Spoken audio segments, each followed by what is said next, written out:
Once upon a time, in a peaceful land, there lived a graceful young goat woman. She had delicate goat feet and took care of her 4 delightful little goat girls, each adorned with shining silver horns and small goat feet. Their names were Azza, Mazuza, Knifstermad, and Mandila. One day, she decided to leave them alone to seek food, warning them about Bilhurti, a dreadful monster. Before leaving, the young woman gathered her children and said, "Listen carefully, my little ones. If you ever hear me say, 'I brought you water in my mouth, a small fire in my horns, and mud in my feet,' it is truly me. If you hear anything else, do not open the door."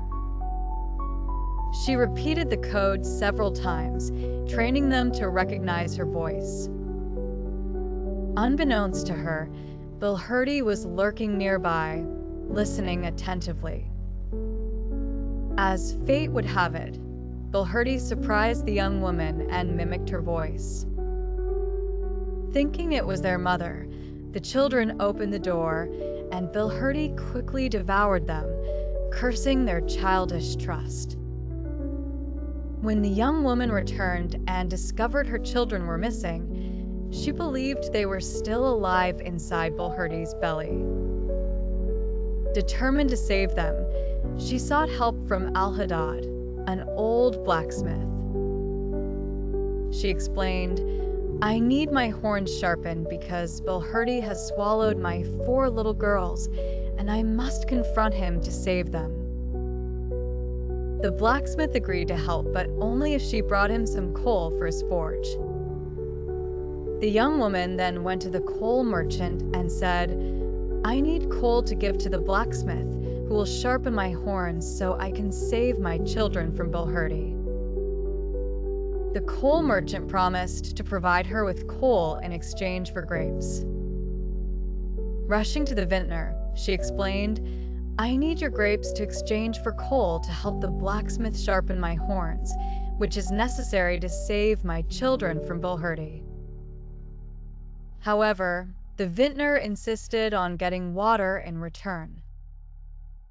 Determined, she went to a water source and said, "I need water to help gather grapes for the coal merchant, who will give me coal for the blacksmith to sharpen my horns so I can save my children from Bilhurti."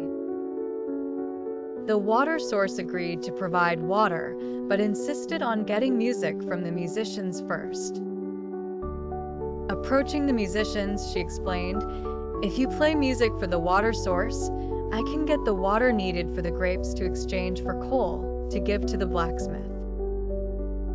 He will sharpen my horns to help me save my children from Bilhurti." The musicians agreed, but only if she gave them a feast of delicious food. Realizing she needed to act quickly, the young woman ran to the nearby village, her heart pounding with urgency. Cleverly, she tricked the villagers by pretending their cows had gone missing, thus diverting their attention. While they searched, she sneaked into their kitchens and gathered a bounty of savory dishes for the musicians.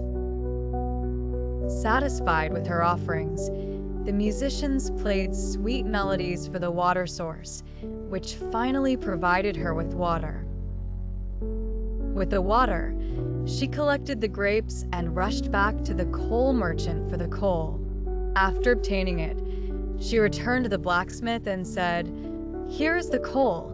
Now please sharpen my horns so I can save my daughters from Bilhurti." The blacksmith, moved by her determination, meticulously sharpened her horns. Armed with her newfound strength, the young woman confronted Bilhurti. She cut open his belly and, to her delight, found her kids alive. Though swallowed, they had not been harmed. The kids learned an important lesson about caution and trusting their instincts. They joyfully reunited with their mother, who was overjoyed to have them back.